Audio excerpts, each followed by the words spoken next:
안녕하세요. 책방 순이입니다. 오늘은 나도양 작가님의 물레방아를 읽도록 하겠습니다. 1. 덜컹덜컹 홈통에 들었다가 다시 쏟아져 흐르는 물이 육중한 물레방아를 번쩍 쳐들었다가 쿵 하고 확 속으로 내던질째 머슴들의 콧소리는 허연 개가루가 캐캐 앉은 방앗간 속에서 청승스럽게 들려나온다. 살살살 구슬이 되었다가 은가루가 되고 대줄기같이 뻗치었다가 다시 쾅쾅 쏟아져 청룡이 되어 용서숨쳐 흐르는 물이 저쪽 산모퉁이를 10리나 두고 돌고 다시 이쪽 들복판을 오리쯤 꿰뚫는 뒤에 이방원이가 사는 동네 앞 기슭을 스쳐 지나가는데 그 위에 물레방아 하나가 놓여 있다. 물레방아에서 들여다보면 동북간으로 큼직한 마을이 있으니 이 마을의 가장 부자요 가장 세력이 있는 사람으로 이름을 신추규라고 부른다. 이방원이라는 사람은 그 집에 막실살이를 하여가며 그의 땅을 경작하여 자기 아내와 두 사람이 그날그날을 지내간다.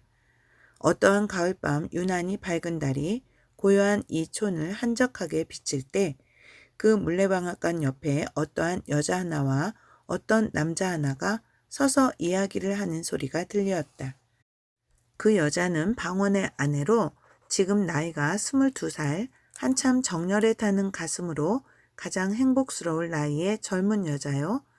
그 남자는 50이 반이 넘어 인생으로서 살아올 길을 다 살고서 거의 쇠멸의 구렁이를 향하여 가는 늙은이다. 그의 말소리는 마치 그 여자를 달래는 것 같이 예, 내 말이 조금도 그를 것이 없지. 쇳내 할멈에게도 자세한 말을 들었을 터이지만은 너 생각해 보아라.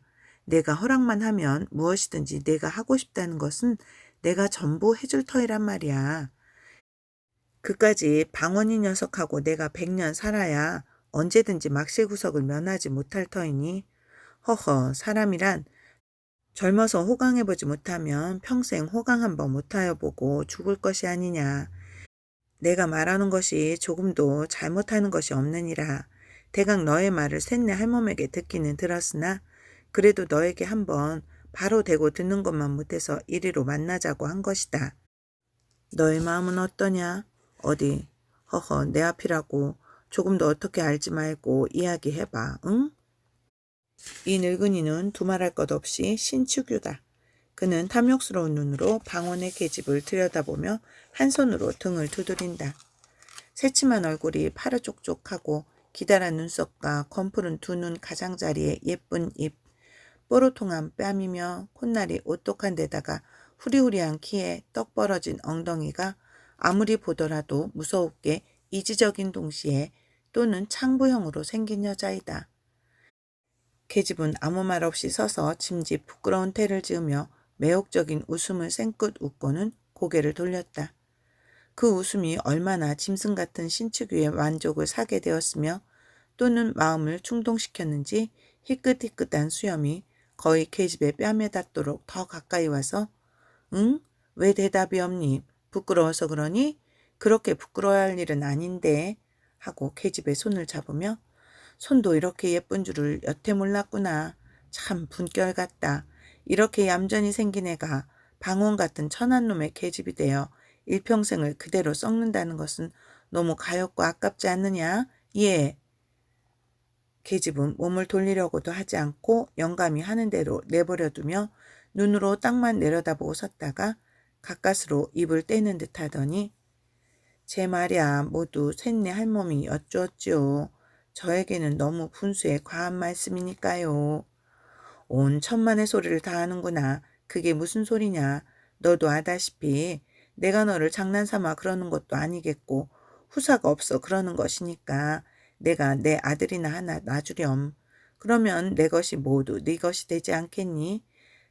자, 그러지 말고 오늘 허락을 하렴. 그러면 내일이라도 방언이란 놈을 내쫓고 너를 불러들일 터이니. 어떻게 내쫓을 수가 있어요. 허허 그게 그리 어려운 것이 뭐니. 내가 나가라는데 제가 나가지 않고 백일 줄 아니? 그렇지만 너무 과하지 않을까요?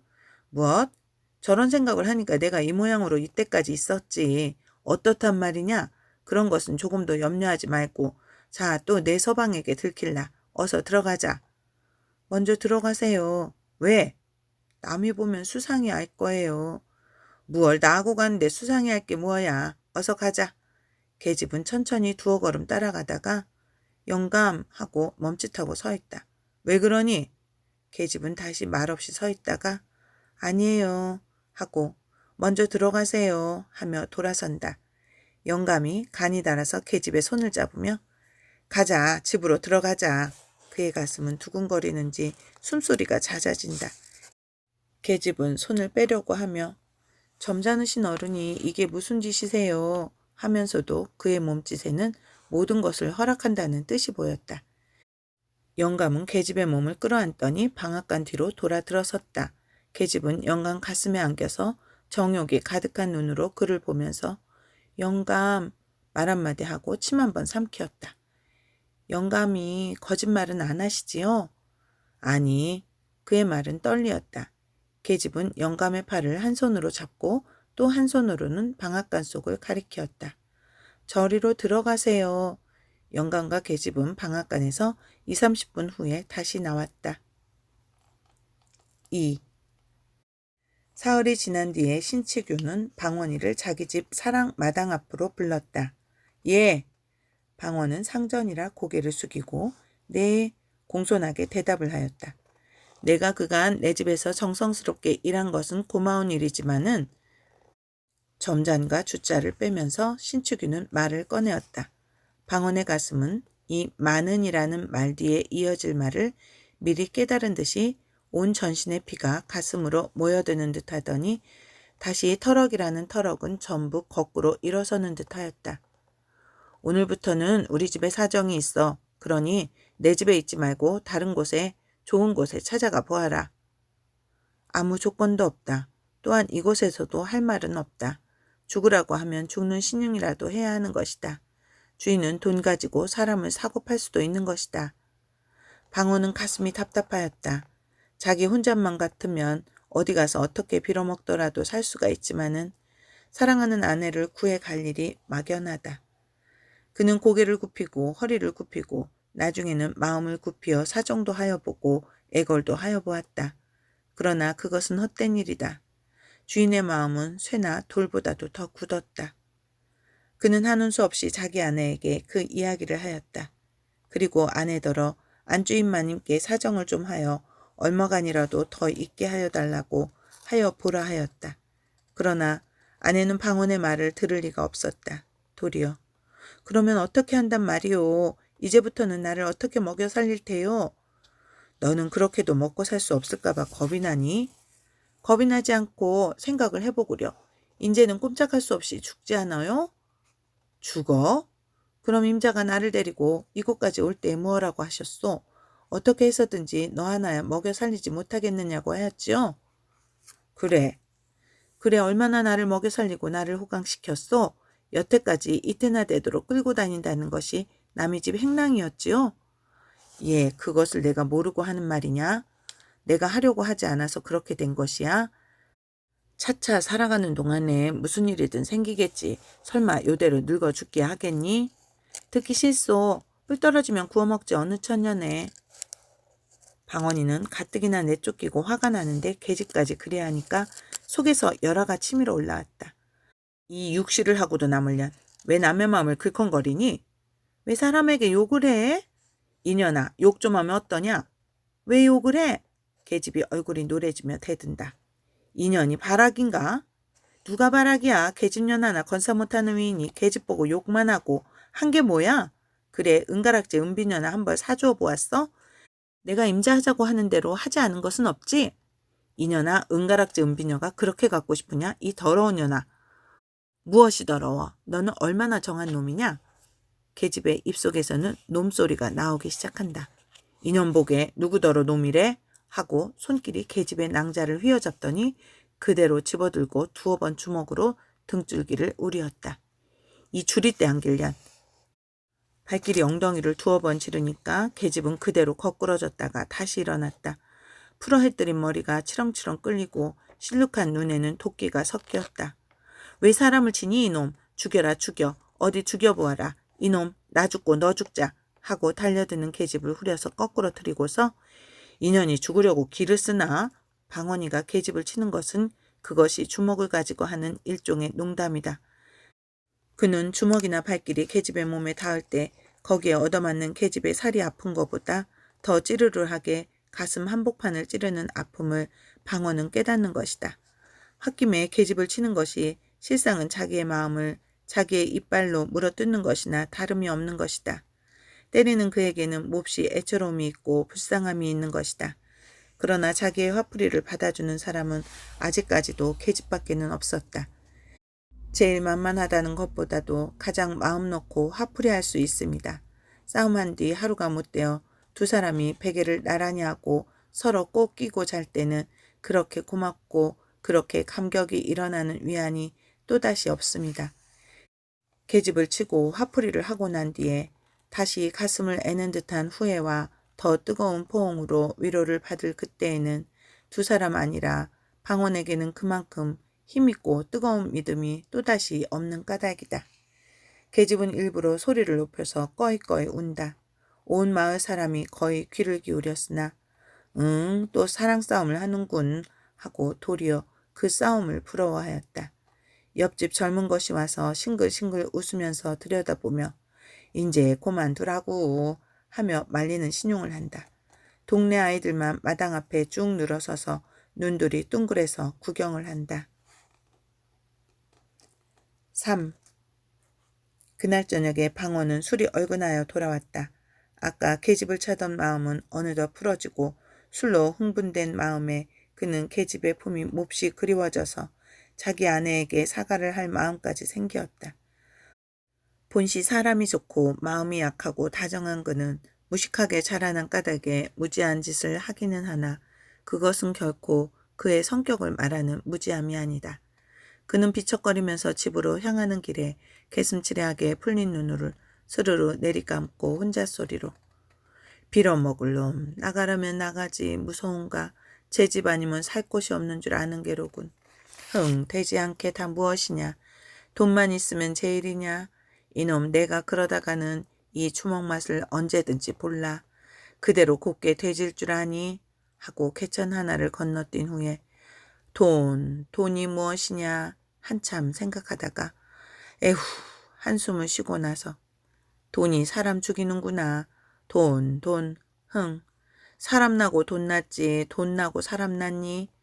또 징검다리를 비척비척하고 건넌 뒤에 고 베라 먹으려니 왜 그렇게 포달을 부려서 장부의 마음을 긁어놓아? 그의 목소리에는 말할 수 없이 다정한 맛이 있었다.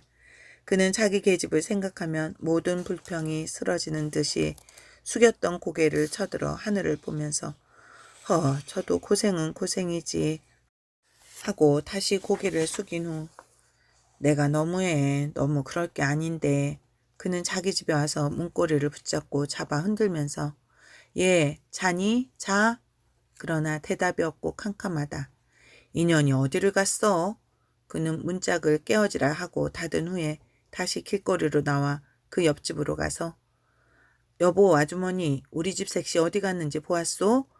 밥들을 먹던 옆에 집 내외는 어디서 또 취했소 그려? 얘 어머니가 아까 머리 단장을 하더니 저 방앗개로 갑디다. 방앗개로? 네. 빌어먹으련 방앗개로는 무얼 먹으러 갔누? 다시 혼자 방아를 향하여 가면서 혼자 중얼거린다. 그는 방앗간을 막 뒤로 돌아서며 신축이와 자기 아내가 방앗간에서 나오는 것을 보았다. 그는 너무 뜻밖의 일이므로 아무 말도 하지 못하고 그대로 한참이나 멀거니 서서 보기만 하였다. 그의 눈에서는 쌍심지가 거꾸로 섰다. 열이 올라와서 마치 주홍을 칠한 듯이 그의 눈은 붉어지고 번개 같은 광채가 번뜩거렸다. 그는 한참이나 사지를 떨었다. 두 이가 서로 맞춰서 달그락달그락 하여졌다. 그의 주먹은 부서질 것 같이 단단히 쥐어졌었다. 계집과 신축유는 방언이 와 선 것을 보고서 처음에는 조금 간담이 서늘하여졌으나 다시 태연하게 내려앉았다. 일이 이렇게 되었음에 할 대로 하라는 뜻이다. 방언은 달려들어서 계집의 팔목을 잡았다. 그리고 이를 악물고 부르르 떨었다. 나는 내가 이럴 줄은 몰랐다. 계집은 뭘 이럴 줄을 몰라? 하며 파란 눈을 흘겨보더니 나중에는 별꼴을 다 보겠네. 으레 그럴 줄을 인지 알았나? 나요. 왜 남의 팔을 잡고 요 모양이야? 오늘부터는 나를 당신이 그리 함부로 하지는 못해요. 더러운 녀석 같으니. 계집이 싫다고 그러면 국으로 물러날 일이지. 이게 무슨 사내답지 못한 일이야? 나요. 팔을 뿌리쳤으나 분노가 전신에 찬 그는 그렇게 쉽게 손을 놓지 않았다. 예, 내가 이것이 정말이냐? 정말 아니고 비싼 밥 먹고 거짓말할까? 내가 참으로 환장을 하였구나. 아니 누구더러 환장을 했대. 온 기가 막혀 죽지. 놔요 나. 왜 추근추근하게 이 모양이야? 놔! 하고 힘껏 뿌리치는 바람에 계집의 손이 쑥 빠지었다. 계집은 손목을 주무르면서 암상맞게 돌아섰다. 이때까지 이 꼴을 멀찌감히 서서 보고 있던 신축유는 두어 발자국 나서더니 기침 한 번을 서투르게 하고서 예, 내가 술에 취하였으면 일찍 들어가 자든지 할 것이지 웬 짓이냐? 내 눈깔에는 아무것도 보이는 것이 없단 말이냐? 너희 연놈이 싸우는 것은 너희 연놈이 어디든지 가서 할 일이지 여기 누가 있는지 없는지 눈깔에 보이는 것이 없어? 짐지 소리를 높여 호령을 하였다. 에이 괘씸한 놈! 눈깔을 부라리었다. 방어는 한참이나 쳐다보고서 말이 없었다. 생각대로 하면 한 주먹에 때려 눕힐 것이지만은 그래도 그의 머릿속에는 아까까지의 상전이라는 관념이 남아있었다. 번갯불같이 그 관념이 그의 입과 팔을 얽어놓았다. 어려서부터 오늘날까지 남을 섬겨보기만 한 그의 마음은 상전이라면 모두 두려워하는 성질을 깊이 깊이 뿌리를 박아놓았다. 그러나 오늘부터는 신축유가 자기의 상전도 아니요 자기가 신축유의 종도 아니다. 다만 똑같은 사람으로 마주섰을 뿐이다. 아니다. 지금부터는 신축유는 방원의 원수였다. 그의 간을 씹어먹어도 오히려 나머지 한이 있는 원수다. 신축유는 똑바로 쳐다보는 방원을 마주 쳐다보며 똑바로 보면 어쩔 터이냐? 온 세상이 망하려니까 별 해괴한 일이 다 많거든. 어째 이놈아? 이놈아? 방원은 한 걸음 들어섰다. 나무같이 힘센 다리가 성큼하고 나설 때 신축유는 머리끝이 으쓱하였다. 쇠몽둥이 같은 두 주먹이 쑥 앞으로 닥칠 때 그의 가슴은 덜컥 내려앉았다. 내 입에서 이놈아라는 소리가 나오니 이 사지를 찢어발겨도 오히려 시원치 못할 놈아. 내가 내 계집을 뺏으려고 오늘 날더러 나가라고 그랬지? 허허, 이거 그놈이 눈깔이 삐었군. 예, 나는 먼저 들어가겠다. 너는 내 서방하고 나중에 들어오너라. 신축유는 형세가 위험하니까 슬금슬금 꽁무니를 빼려고 돌아서서 들어가려 하니까 방어는 돌아서며 신축유의 멱살을 잔뜩 쥐어 한 팔로 바싹 치켜들고 이놈 어디를 가? 내가 이때까지 맛을 몰랐구나. 하며 한 번 집어 처 땅바닥에다 태질을 한 뒤에 그대로 타고 앉아서 목줄띠를 누르니까 마치 뱀이 개구리 잡아먹을 쪽 모양으로 꽥꽥 소리가 나며 말 한마디도 하지 못한다. 이놈 너 죽고 나 죽으면 고만 아니냐? 하고 방어는 주먹으로 사정없이 닥치는 대로 들이팬다. 나중에는 주먹이 부족하여 옆에 있는 모루돌멩이를 집어서 죽어라 하고 내리친다. 그의 팔, 그의 몸에는 끓어오르는 분노가 극도에 달하자 사람의 가슴 속에 본능적으로 숨어있는 잔인성이 조금도 남지 않고 그대로 나타났다. 그의 눈은 마치 펄떡펄떡 뛰는 이끼를 가로차고 앉은 승냥이나 이리와도 같이 뜨거운 피를 보고야 만족한다는 듯이 무섭게 번쩍거렸다. 그에게는 초자연의 무서운 힘이 그의 팔과 다리에 올라왔다. 이 꼴을 보는 계집은 무서웠다. 끔찍끔찍한 일이 목전에 생길 것이다. 그의 맥이 풀린 다리에는 마음대로 놓여지지 아니하였다. 아 사람 살류 사람 살류. 적적한 밤중에 쓸쓸한 마을에는 처참한 여자 목소리가 으스스하게 울렸다. 이 소리를 들은 방어는 더욱 힘을 주어서 눈을 딱 감고 죽어라 내리짖지었다. 뼈가 돌에 맞는 소리가 살이 을그러지는 소리와 함께 퍽퍽하였다. 피 묻은 돌이 여기저기 흩어지고 갈갈이 찢긴 옷에는 살점이 묻었다. 동네 편 쪽에서 수근수근하더니 구두 소리가 나며 칼소리가 덜거덕거리었다. 방언의 머리에는 번갯불같이 무엇이 보이었다. 그는 손에 주먹을 쥔 채 잠깐 정신을 차려 그쪽으로 귀를 기울였다. 순검. 그는 신축이의 배를 타고 앉아서 순검의 구두 소리를 듣자 비로소 자기가 무슨 짓을 하였는지 깨달았다. 그는 미친 사람처럼 일어났다. 그러고는 옆에 서서 벌벌 떠는 계집에게로 갔다. 예, 가자, 도망가자. 너하고 나하고 같이 가자. 자, 어서 어서. 계집은 자기에게 또 무슨 일이 있을까 하여 겁을 내어 도망을 하려 한다. 방어는 계집을 따라가며 예, 예, 내가 이렇게도 나를 몰라주니 내가 너를 어떻게 생각하는지 알지를 못하니? 자, 어서 도망가자. 어서 어서. 뒤에서 순검이 쫓아온다. 계집은 그대로 서서 종종 걸음을 치며 실소, 임자나 가구려. 나는 싫어요, 싫어. 가자, 가자. 응, 가. 그는 미친 사람처럼 계집의 팔을 붙잡고 끌었다. 그때 누구인지 그의 두 팔을 마치 형틀에 매다는 것 같이 꽉 뒤로 껴안는 사람이 있었다. 이놈아, 어디를 가? 그는 뒤를 돌아보지 않고도 그가 누구인지 알았다. 그는 온 전신에 맥이 풀려 그대로 뒤로 자빠지려 할 때 어느덧 널판 같은 주먹이 그의 뺨을 사정없이 갈겼다. 정신 차려! 네. 그는 무의식하게 고개가 숙여지고 말소리가 공손하여졌다. 땅바닥에서는 신축유가 꿈찌럭거리며 이리저리 뒹군다. 청승스러운 비명이 들린다. 방호는 포승지인 채 계집은 그대로 주재소로 끌려가고 신축유는 머슴들이 업어들였다. 4. 석 달이 지났다. 상해죄로 감옥에서 복역을 하던 방호는 만기가 되어 추록하였다. 그러나 신축유는 아무 일 없이 자기 집에서 치료하고 방원의 계집을 데려다 산다. 신축유는 온몸이 나은 뒤에 홀로 생각하였다. 죽는 줄 알았더니 그래도 이렇게 살아있으니 하고 얼굴에 흠이진 곳을 만져보며 오히려 그놈이 그렇게 한 것이 나에게는 다행이지. 얼굴이 아프기는 좀 하였으나 허허. 어떻게 그놈을 떼어버릴까 하고 그렇지 않아도 걱정을 하던 차에 잘 되었지. 그놈 한 10년 감옥에서 콩밥을 먹었으면 좋겠다.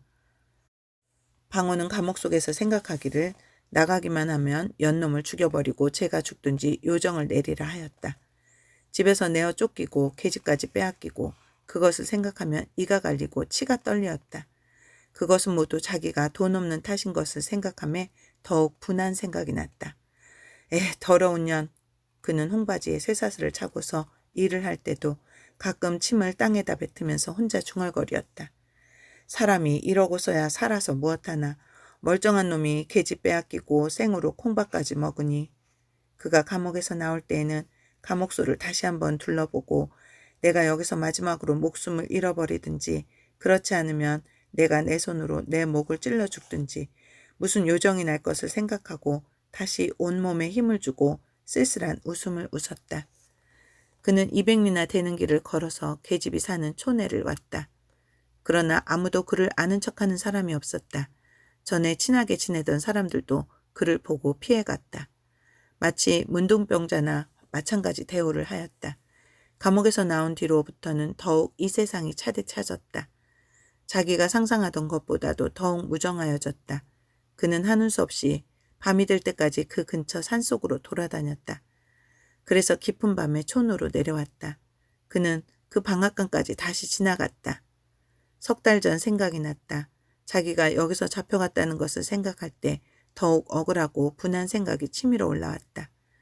그는 한참이나 거기 서서 그때 일을 생각하고 몸서리를 친 후에 다시 그 전 집을 찾아갔다. 날이 몹시 추워지고 눈이 쌓였다.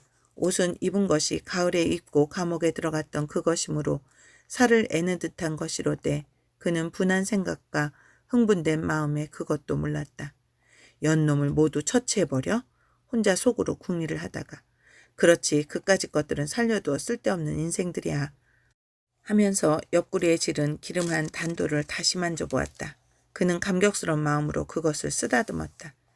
그는 신축이의 집 우를 넘어 들어갔다. 그의 발은 전에 다닐 적같이 익숙하였다. 그는 사랑을 엿보고 다시 뒤로 돌아서 건넌방 창 밑에 와 섰었다. 귀를 기울였으나 아무 말도 들리지 않았다. 그는 손에 칼을 빼들었다. 그리고는 일부러 뒤 창문을 달각달각 흔들었다. 네? 하고 계집의 머리가 쑥 나오며 문이 열렸다. 그는 얼른 비켜섰다. 문은 다시 닫혀지고 계집은 들어갔다. 방원의 마음은 이상하게 동요가 되었다.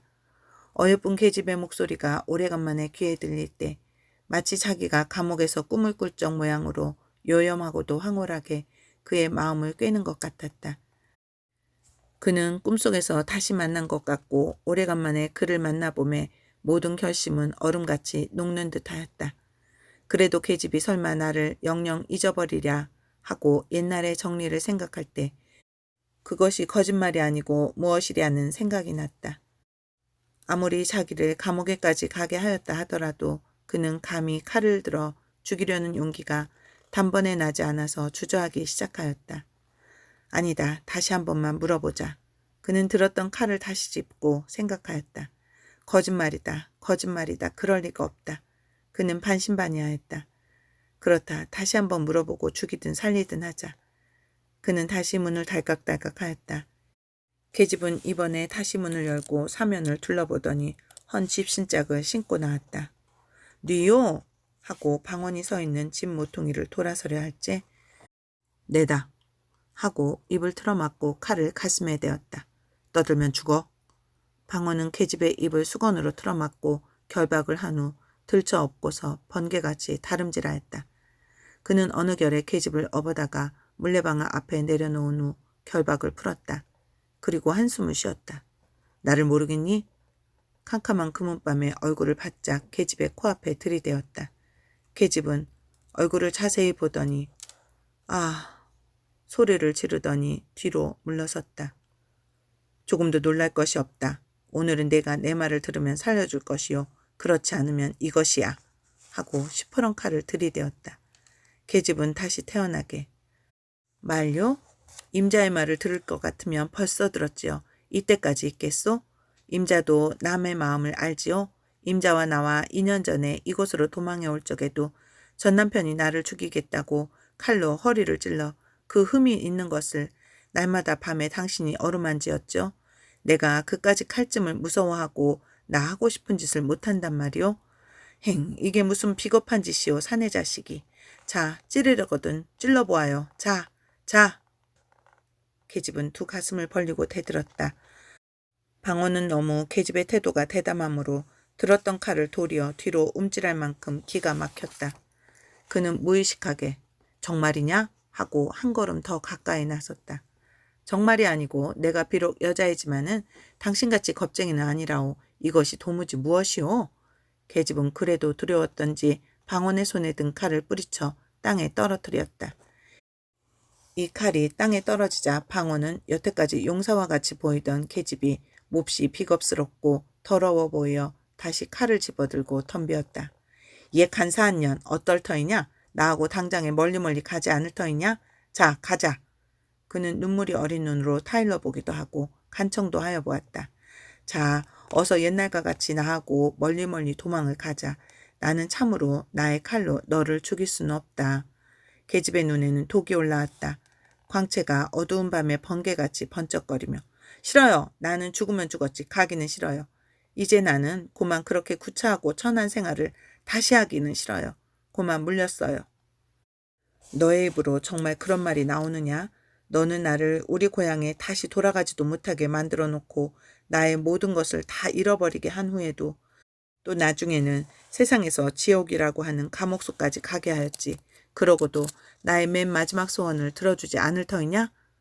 나는 언제든지 당신 손에 죽을 것까지도 알고 있어. 자, 오늘 죽으나 내일 죽으나 언제든지 죽기는 일반. 이렇게 된 이상 나를 죽이시오. 정말이냐? 정말이야? 정말요. 계집은 결심한 뜻을 나타내었다. 방언의 손은 떨렸다. 그리고 그는 눈을 꾹 감고 여우 같은 년 하고 칼끝을 계집의 옆구리를 향하고 힘껏 내밀었다. 계집은 이를 악물고 사람 죽인다! 소리 한 번에 그 자리에 거꾸러졌다. 칼자루를 든 손이 피가 몰리는 바람에 우르르 떨리더니 피가 새어나왔다. 방언은 그 칼을 빼어들더니 계집 위에 거꾸러져서 가슴을 찌르고 절명하여 버렸다.